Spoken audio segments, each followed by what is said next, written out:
San Diego et Tijuana semblent être des mondes à part, l'une étant une ville américaine dans l'État de Californie et l'autre une ville mexicaine dans l'État de Basse-Californie. Il est facile de penser que ces deux villes n'ont rien de plus en commun que la frontière terrestre qu'elles partagent. Cependant, cette frontière se trouve être la plus fréquentée au monde, avec des milliers de personnes qui traversent entre les deux villes chaque jour. Je souhaitais explorer San Diego et Tijuana afin d'obtenir une perspective impartiale sur la vie dans les régions frontalières. Je viens ici avec mon père depuis mes 5 ans. Les tacos sont uniques. Vive le mouvement Chicano! Humaniser les histoires des gens et voir un mode de vie rarement rapporté par les médias traditionnels. C'est ce qui nous sépare. La foutue frontière. Cela pèse-t-il un peu sur ta conscience? Oui, ça le fait.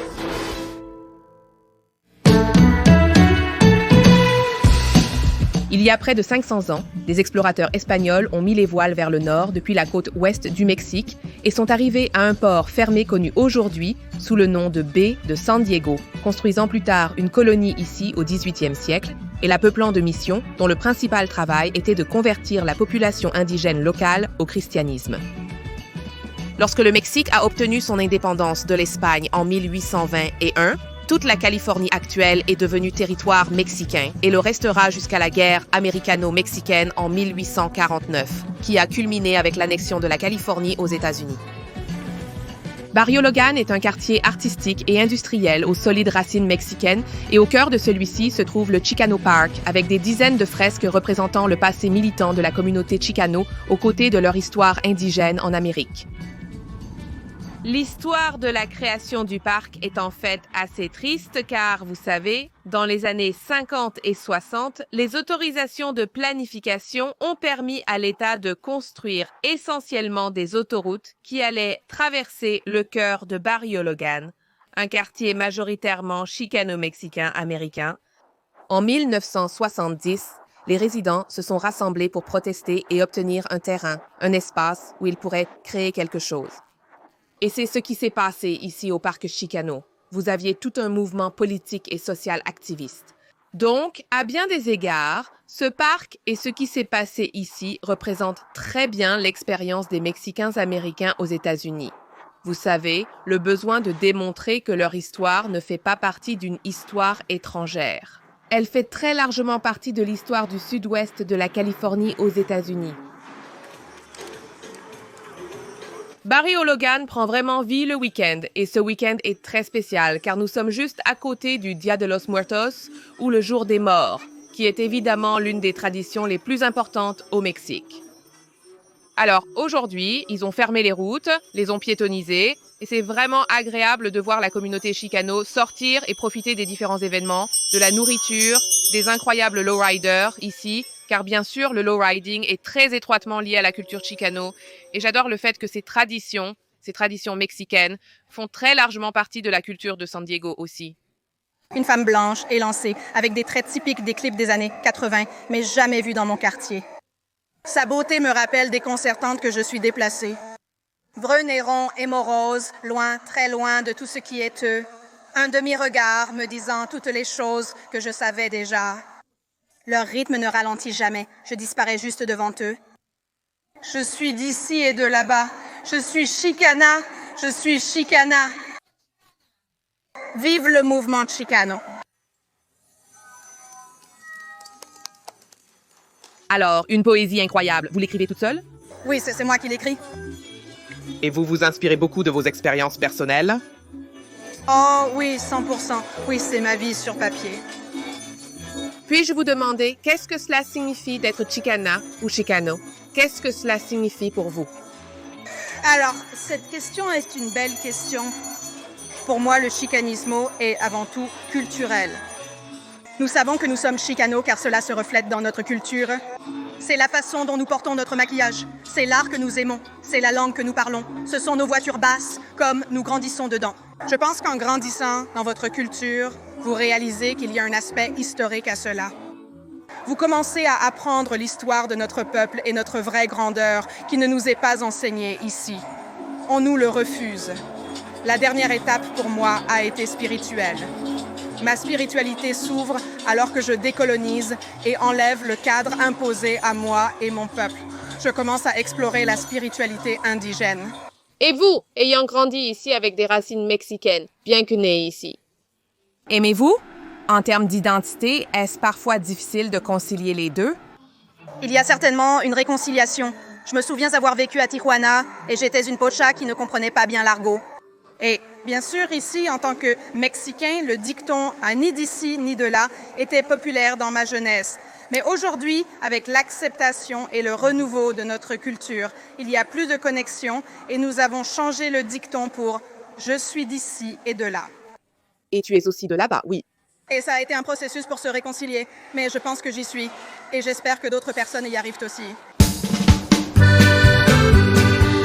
La Cuatro Milpa est un endroit décontracté pour déjeuner à Barrio Logan, qui sert de la nourriture mexicaine traditionnelle à des fans inconditionnels depuis près de 100 ans et qui maintient l'héritage mexicain du quartier.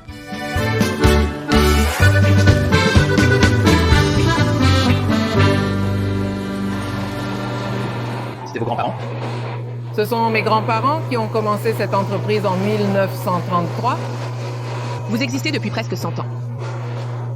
On y est presque. On y arrivera si Dieu le veut. Avez-vous toujours vécu à San Diego? Oui, au Mexique, à Tijuana. Et ici? Oh, vous aviez une maison à Tijuana. J'étais petite, oui. Et ils ont amené mes parents ici. Et ça te plaît? Je veux dire, ça... C'est la vie. C'est la vie. Tout ici l'est. Cela vous rappelle-t-il un peu le Mexique, Tijuana, en préparant cela? Je suis 100% mexicain. Je viens de Tijuana et je ne l'oublierai jamais. Mais nos parents nous ont laissé cet héritage. Et vos sœurs? Eh bien, ma sœur est la propriétaire dans la boîte. Elle est l'aînée. Je suis le cadet, à 68 ans. Et celle en vert est aussi ma sœur. Elle est aussi ta sœur? Oui, c'est la cadette. Après, Margarita, c'est elle. Ce travail demande beaucoup d'amour et de temps. Notre culture, basée sur la tortilla et les haricots, ne changera jamais.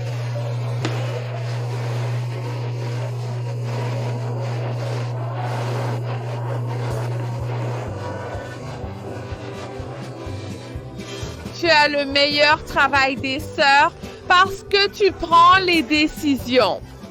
Ouais, parce que je suis le plus âgé. Tout le monde doit faire ce que tu dis. Tout le monde doit faire ce que tu dis.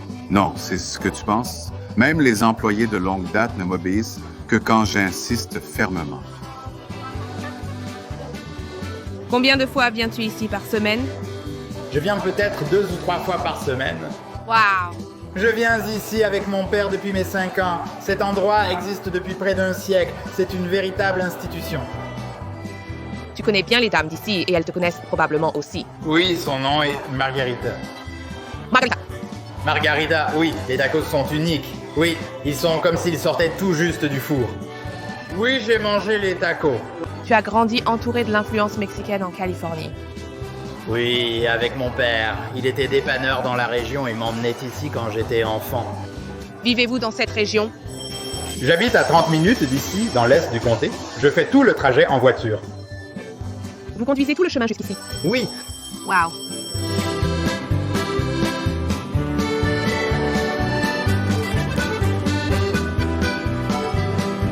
La viande de porc est délicieuse. Un taco exceptionnel. Voici les fameux frijoles, des haricots avec du chorizo et des œufs.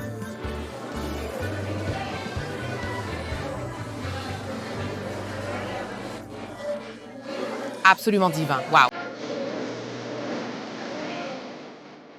C'est le passage frontalier de San Isidro ici à San Diego. C'est l'un des principaux moyens de passer la frontière vers Tijuana, au Mexique, ce que je m'apprête à faire. Je vais donc y aller à pied. Vous pouvez aussi y aller en voiture. C'est la frontière terrestre la plus fréquentée au monde, donc c'est assez fou de le faire.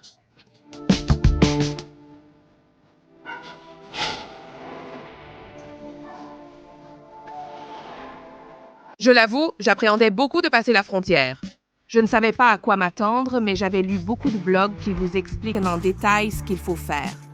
De ce pont, vous pouvez voir tout le trafic à la frontière se dirigeant vers les États-Unis, ce qui est assez fou.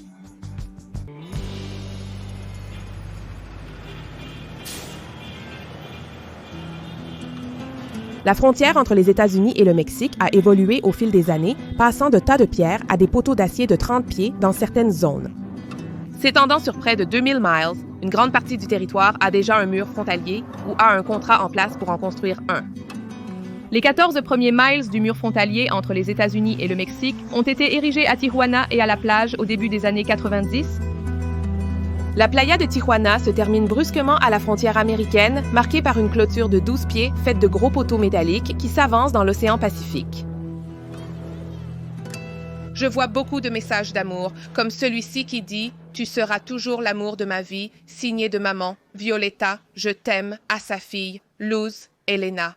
Il y a beaucoup de ces messages parce que vous pouviez venir ici il y a quelques années, c'était le parc de l'amitié et vous pouviez en quelque sorte retrouver vos proches de l'autre côté de la frontière.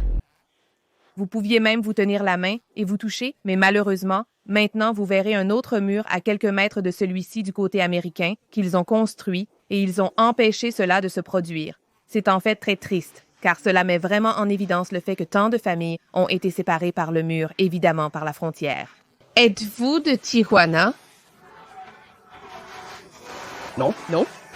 D'une autre partie du Mexique? Je suis de Tijuana et lui est de Chiapas. D'accord, Tijuana, Chiapas. Avez-vous voyagé aux États-Unis? Je vis à Cordista, aux États-Unis. Oui. Où habitez-vous? À San Diego? Ah, c'est bien. Et vous aimez aussi San Diego? Oui. Aimez-vous San Diego? Oui. Vous avez également été à... Non, je n'ai pas eu l'occasion, mais j'aimerais bien. Est-ce difficile d'y aller? Pour moi, oui. Oui, pourquoi? Parce qu'il faut beaucoup de conditions pour réussir légalement. Maintenant, passer illégalement coûte aussi beaucoup d'argent. Le faire illégalement aussi. Qu'en pensez-vous de ce mur, de cette frontière? Eh bien, en tant que Mexicaine, je pense que c'est mal. Mais oui, c'est pour la sécurité des États-Unis. Pour moi, c'est curieux tout ça parce que dans l'histoire, tout cela faisait aussi partie du Mexique. Mais tout cela a été enlevé et ne fait plus partie du Mexique à cause des gouvernements, des mauvais gouvernements. Pensez-vous que c'est à cause du gouvernement? Je le pense. Je ne vous enlèverai rien sans votre permission. Mais si vous êtes le gouvernement et que vous l'autorisez, je vous le donnerai. Je pense que c'est comme ça. Êtes-vous un couple? Oui.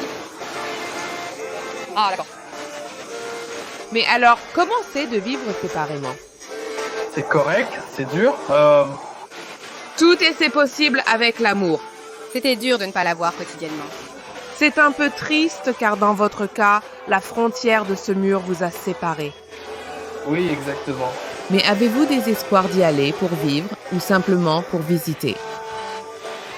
Que ce soit pour y vivre ou visiter, peu importe. Oui. Pour elle. Pour elle. Pour l'amour. Pour l'amour. C'est ce qui nous sépare. C'est vrai. C'est ce qui nous sépare. Cette maudite frontière. C'est très triste. Une histoire triste.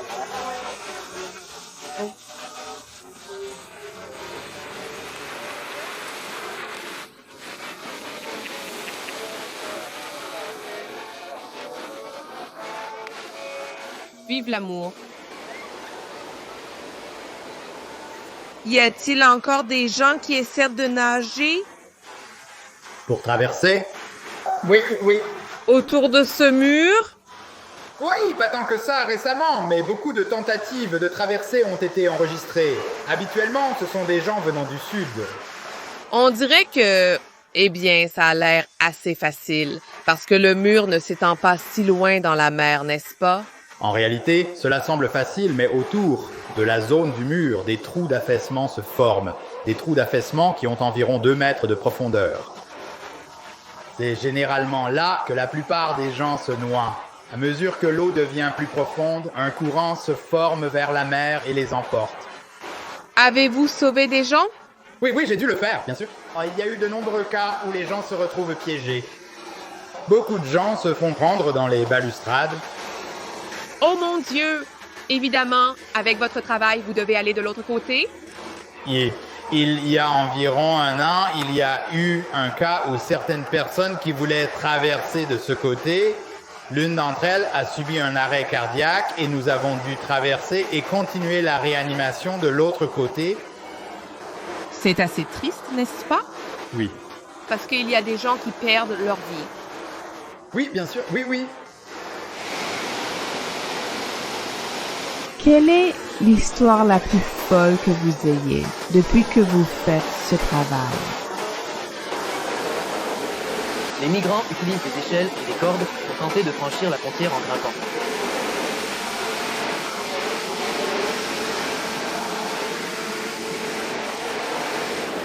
Vous l'avez vu?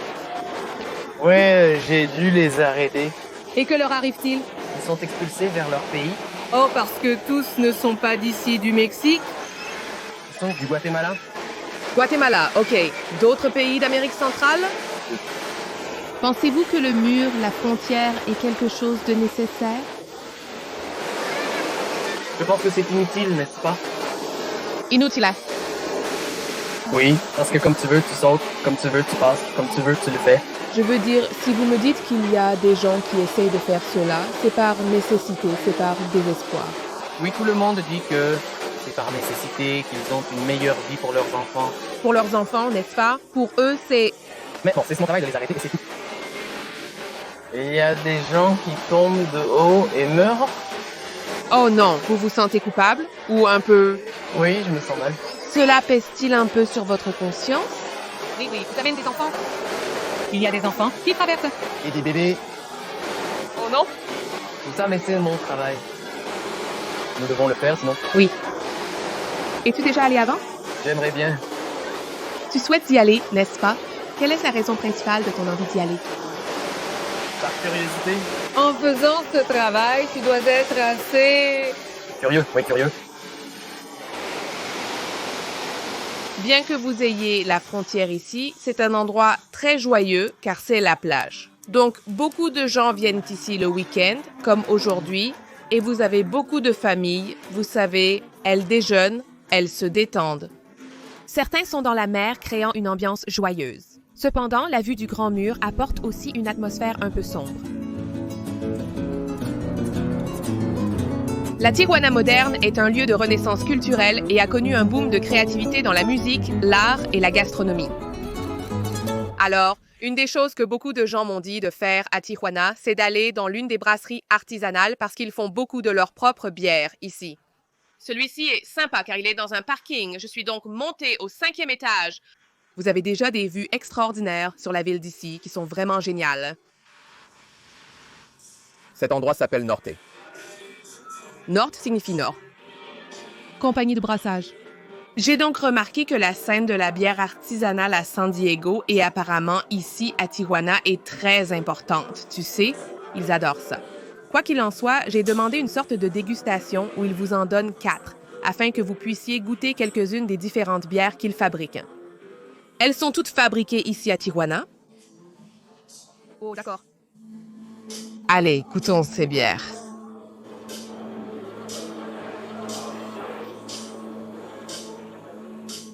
J'apprécie cette bière légère, même si je ne suis pas un grand amateur de bières artisanales, pour être honnête. Je tends toujours à préférer celles qui ont le plus le goût de la lager. Donc c'est bien, c'est très léger.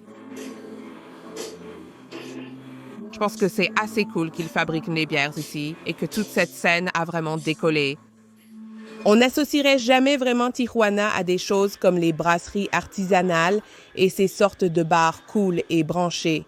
Mais c'est pourquoi Tijuana est si intéressante parce qu'elle est proche, juste de l'autre côté de la frontière de San Diego. Il existe de nombreux chevauchements entre les deux, comme dans les scènes culinaires et de l'alcool, où il y a une fusion des deux cultures.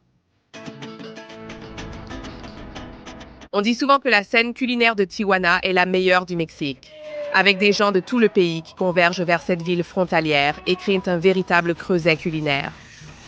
De nombreux habitants de San Diego traversent souvent la frontière pour aller dans des restaurants comme Tacos Al Frank, assouvir leur envie de tacos le week-end. D'où venez-vous, les gars? Nous venons de Los Angeles. Los Angeles et... Tijuana. Ah, Tijuana. Nous avons donc des gens de Tijuana et de Los Angeles.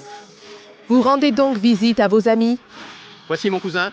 Oh, ok, cousine. Penses-tu que c'est le meilleur endroit pour avoir des tacos? À Tijuana?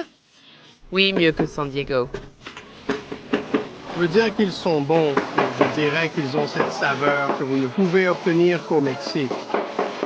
D'accord, comme de vrais tacos authentiques. Tout est fait maison. La tortilla, la viande, la salsa. Qu'aimez-vous vivre dans les régions frontalières? Ce n'est pas un mélange que vous pouvez obtenir n'importe où. Le goût, je veux dire... Donc, vous avez l'impression que c'est unique?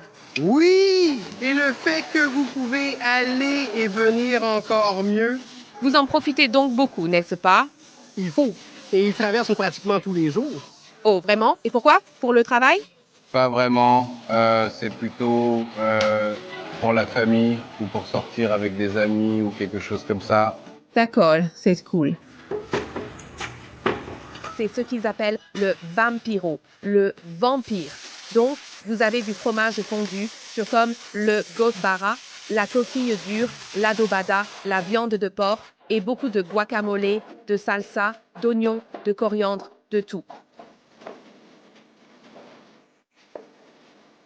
D'accord, c'est délicieux. Waouh, c'est incroyable.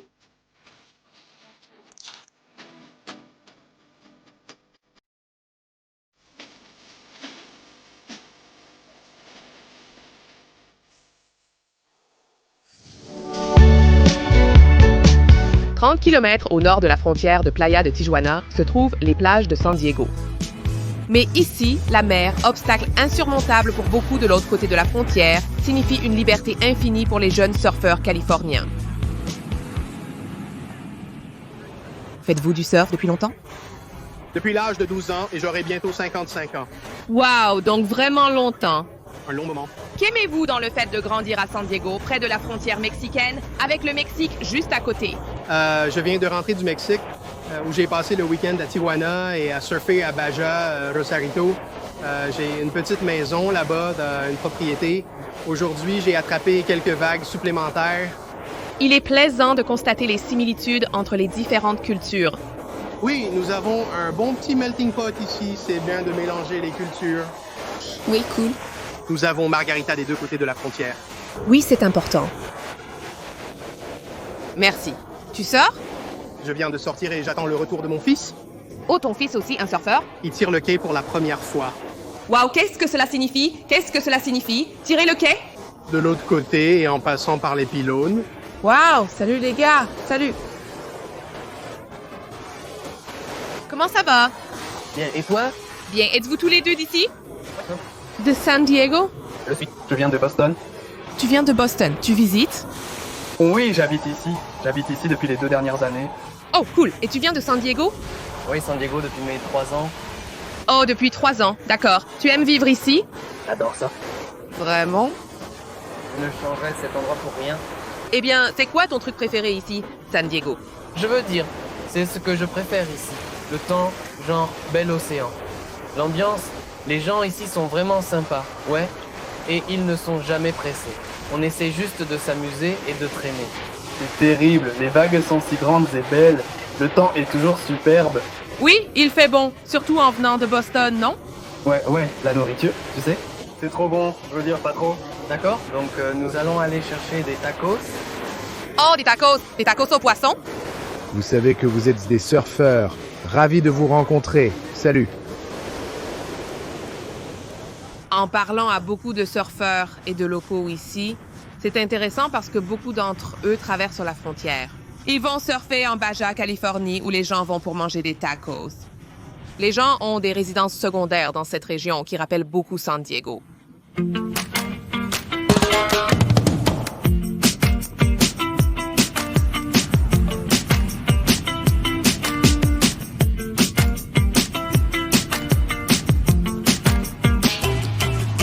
C'est l'un des endroits vraiment populaires, les camions à tacos, pour venir chercher un taco au poisson. Très populaire ici, le taco de style Baja California, qui a fait son chemin jusqu'à San Diego. Tout le monde l'adore, alors j'ai hâte de l'essayer. Du citron vert et de la sauce piquante. Donc c'est le chipotle. D'accord. Donc est-ce doux? J'ai ajouté le citron vert à la sauce chipotle comme vous l'avez suggéré. Ouf, ouf. Très excité. J'ai ajouté du rouge supplémentaire car j'adore épicé. Ils ne nomment pas ce taco le baja, n'est-ce pas? Non, juste le taco au poisson. Taco au poisson de Californie, ils le font frire frais. Oignons et choux et tomates. C'est bon, ce poisson est vraiment croustillant, hein? Super frais. Venez-vous ici souvent? Ah ouais. J'habite dans la rue d'en bas. Salut, tu habites dans la rue en bas. Tu surfes? Je suis né et j'ai grandi ici et j'ai commencé à surfer quand j'avais 6 ans. Oh wow, donc tu dois être plutôt bon, hein? Je me débrouille. Qu'aimes-tu dans le fait d'avoir grandi dans une ville qui est à la frontière avec le Mexique? La diversité, le multiculturalisme et toute la nourriture. La nourriture est incroyable et les gens sont incroyables. Et le temps est incroyable. C'est intéressant. J'ai entendu beaucoup de gens dire que San Diego ne serait pas San Diego sans Tijuana. Tijuana ne serait pas Tijuana sans San Diego. Pensez-vous que c'est vrai? Je veux dire, San Diego faisait partie du Mexique jusqu'à ce qu'ils arrivent, vous savez, en Californie, mais c'est essentiellement comme vous pourriez trouver des artefacts et tout ça, et juste l'histoire et les gens. Il y a beaucoup d'histoires partagées à San Diego. Depuis que j'y suis, nous ressentons cette fusion des cultures avec les influences du Mexique. Même quand vous y allez, pouvez-vous imaginer la vie à San Diego sans tacos? Je ne pourrais pas. Mon amour pour elle serait différent. Non. Non.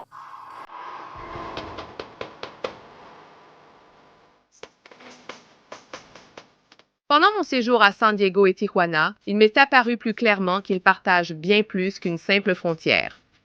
La culture de la région frontalière de San Diego-Tijuana est vraiment quelque chose de magnifique. Deux pays, deux langues, deux cultures, un peuple.